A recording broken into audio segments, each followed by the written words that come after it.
अस्सलाम वालेकुम प्यारे व्यूअर्स, क्या हाल है? ठीक हो? खैरियत नाल हो? तुसा ने पियो मेरा विलाग शायद विलाग्स 904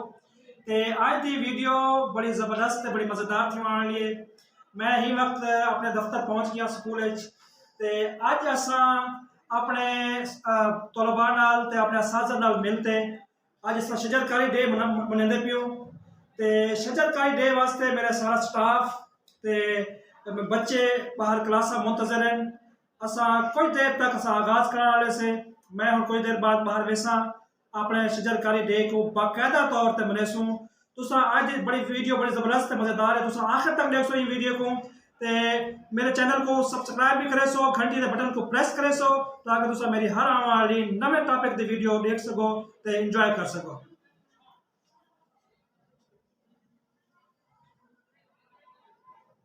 बात मौजूद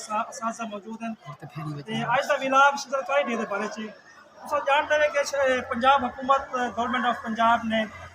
तमाम ज़िले हुकूमत को भी तमाम स्कूलों को भी इस बारे मरासला जारी किए कि तुम स्कूलों के अपने इदारे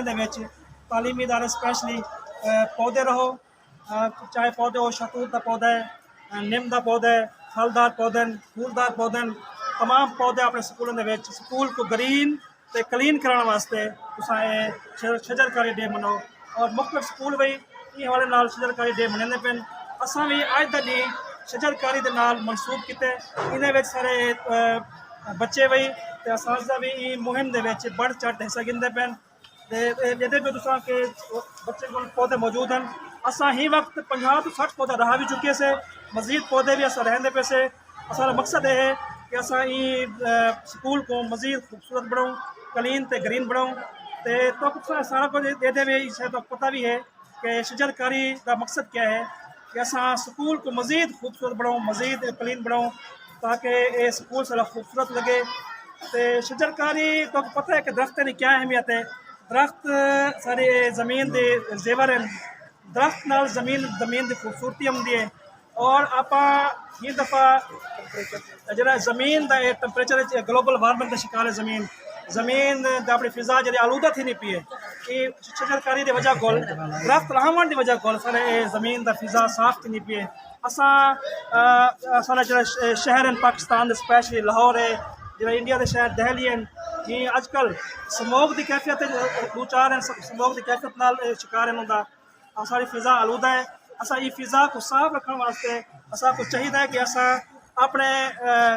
घर के लॉन के भी, स्कूल के भी, इदारे के भी, सर खेत है, कोई सहन है, जी भी जगह असा पौधे रहूँ, चाहे वो फूलदार पौधे या फलदार पौधे, असा उसको खूबसूरत बनाने वास्ते असा पौधे मजीद रहूँ। सारी तमाम पाकिस्तानी हर तमाम शहरों की जिम्मेदारी है कि असा ज़्यादा को ज़्यादा पौधे रहूँ। असा हुण भी असा मजीद पौधे रहने पे से अगर मेरा कैमरा मैन तो दिखावे ये पौधे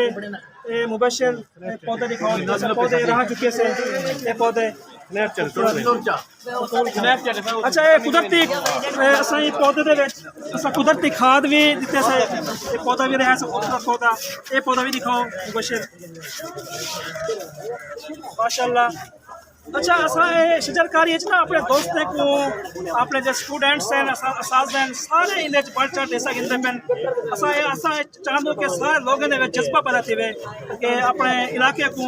अपना लॉन है या स्कूल है कोई इदारा है मजीद खूबसूरत बनाऊँ ताकि सारा ये साफ सुथरा है, फिजा भी साफ थी ज़मीन। अच्छा ये भी है कि जो पौधे दरख्त हैं ज़मीन के फेफड़े इन ज़मीन आप पौधे आपको ऑक्सीजन फराम करें, अपनी जो कार्बन डाइऑक्साइड है जी फैक्ट्रियाँ खर्च करें या ट्रांसपोर्ट खर्च करें वो कार्बन डाइऑक्साइड की मकदार के पौधे जज्ब करें तो आपको ऑक्सीजन दें जो आप बतौर सांस गिनाने इस्तेमाल करें तो